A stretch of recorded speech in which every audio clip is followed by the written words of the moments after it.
Hey, I'm Francis, and today I'm going to try to make a quick string arrangement by separating a chord progression onto different sounds and making the parts a little bit more realistic and a little bit more string-like. So let's see how close I can get to what I'm looking for. All right, so I've got a demo track set up here, and I'm going to use that kind of a strings sound, generic string sound. And I'll just play a quick chord progression, and then we'll take it apart, separate it onto multiple voices, and then I'll show you what I'm talking about. Give it a little bit more character. So let me get started. Hopefully I can make something cool.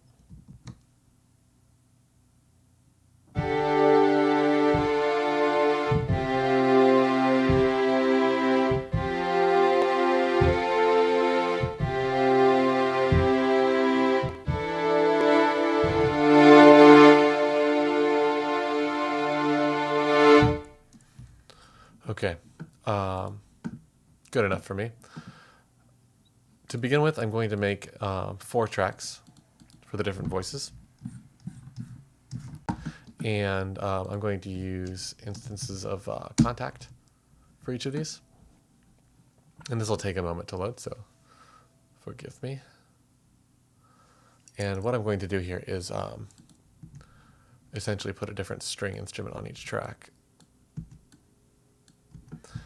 and put one of these sequences on each of these tracks. I'll mute this one. That'll be my reference. And then what I'm going to end up with here is hopefully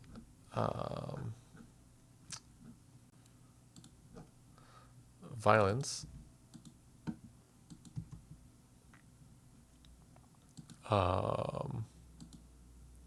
violas,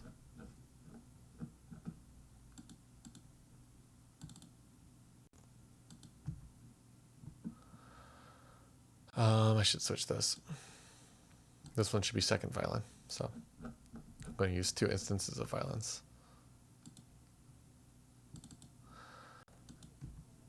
So violins, violas, and cellos.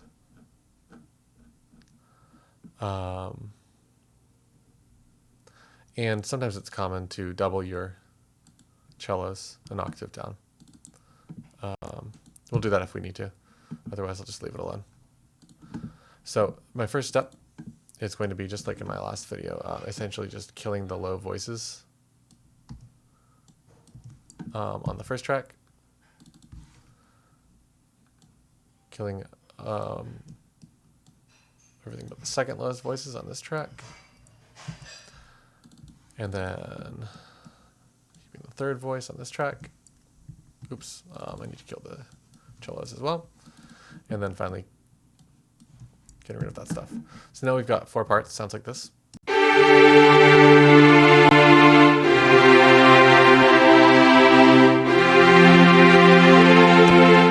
little bit intense. The articulations are all wrong.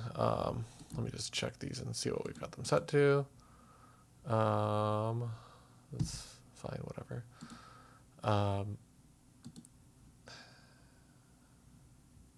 Cool. And as a starting point, I think that what we want to do is essentially pull the dynamics back a little bit on all of these. Generally, I would automate the dynamics on my fader bank, but in this case, I think that it's outside of the scope of the tutorial.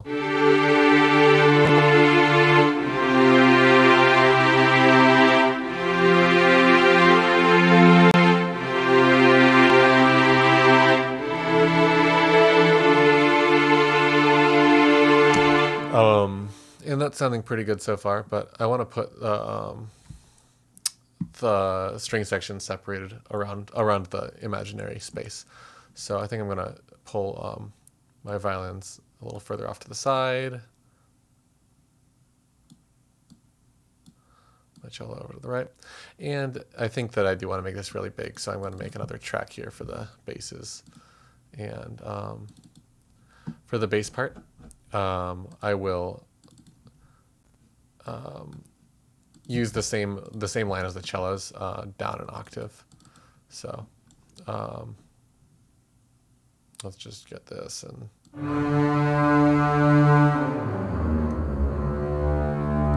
somewhere like that.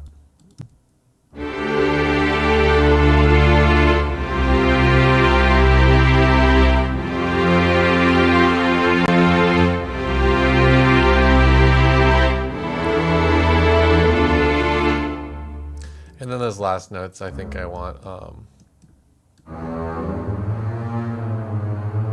something like that on the basses.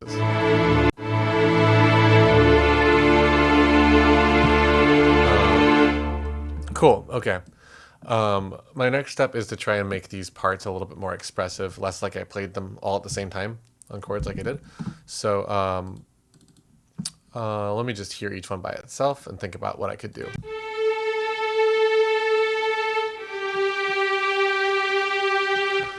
Right off the bat, I'm imagining. Ba, ba, da, da.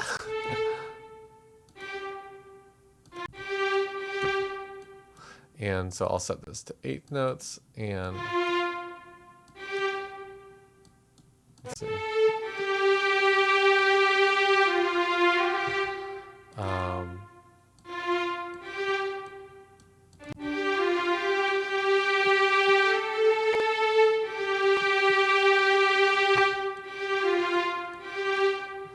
And I'm just trying to make this a little bit more exciting. I should probably set this to velocity so that I can pull these to a similar level. And now what I want to do is try to get these parts in sync with each other pretty well. So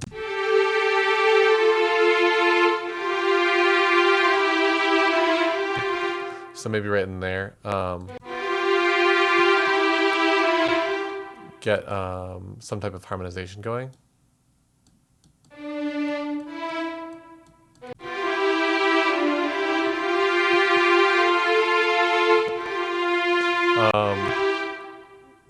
And this one I kind of want to follow what's happening in my violin line. So I might leave this on that lower note for a bit longer.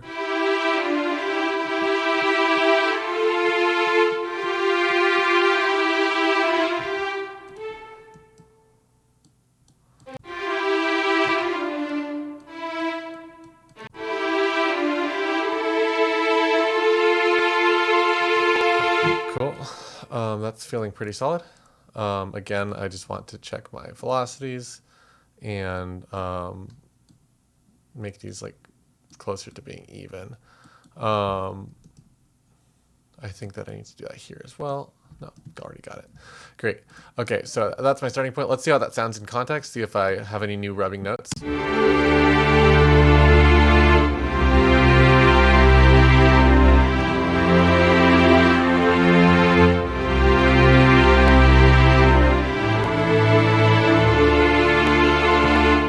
It's not the greatest thing ever, but I'm not totally disappointed in it.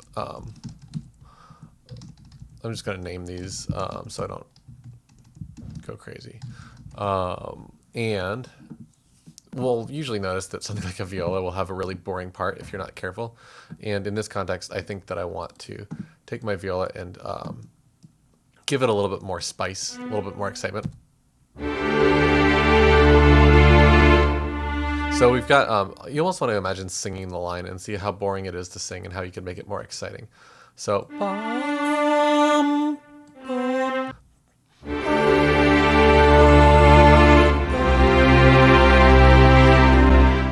so right in there's a little bit of space, right?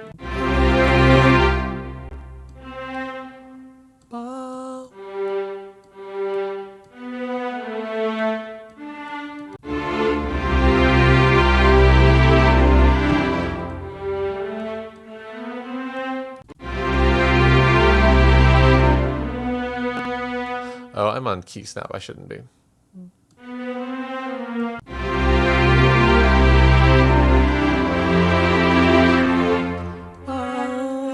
bum.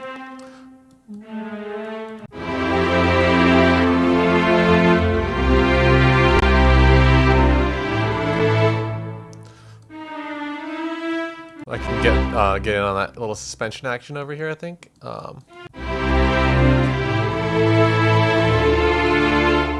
I'll get that a little bit more legato by extending that note.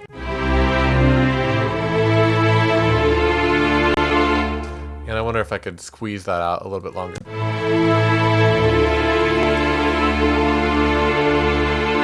Kind of nice. Not exactly where I'd end up if I spent longer with it, but I'm trying to make this video quick. And my cello line, I'm relatively happy with it. The next step here would probably be to do a little bit of automation to my dynamics control on these, which I could do with the mod wheel. I should have done it when I was playing, but at the end of the day, I don't really think we need to go that far, for the purposes of a tutorial at least. I think for this though, something that I will do is to go in and, oops, I pressed the wrong button, whoops. I want to, what do you call it? Essentially automate the volume of each of these. And to do that, I'm going to use my fader bank and just double check, make sure which ones I know which ones I'm using. These 5, wonderful. I want to make sure they aren't selected together so I don't end up with a bunch of problems. So anyway, I'm just going to play the song back, and hopefully I can get a little bit of expression by pulling each voice's volume up a little bit as it goes into a more of a climax type of a space. So let's just see what happens if I do one pass of that.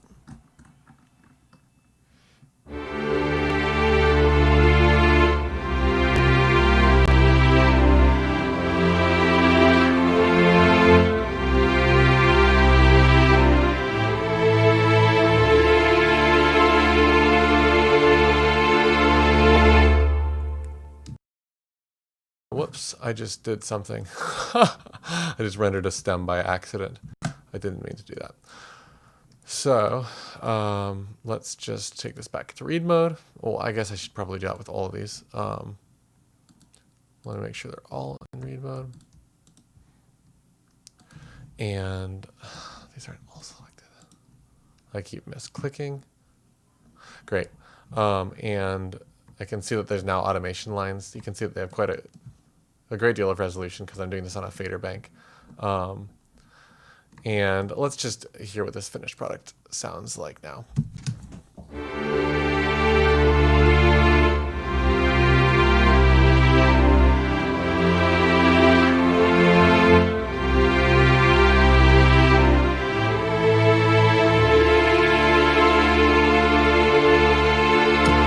So there's a couple of little flubs and little places that I'm unhappy with. I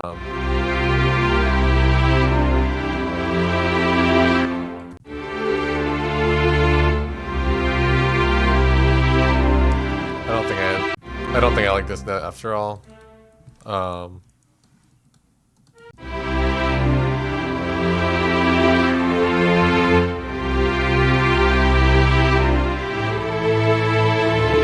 And if I had more time to do this, I would probably clean up these performances and even record each instrument by itself, one note at a time.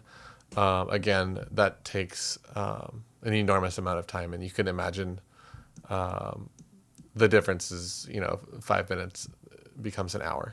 So I think that I'm going to leave this tutorial at that for now. And hopefully that's helpful to some of you to see how the process of taking a simple part like this and turning it into something a little bit bigger like that can be. And I hope that you get some mileage out of this. And as usual, reach out if you use this technique to make something and you're proud of it. You want to show someone. I'll check it out. I'll see you next time. Bye.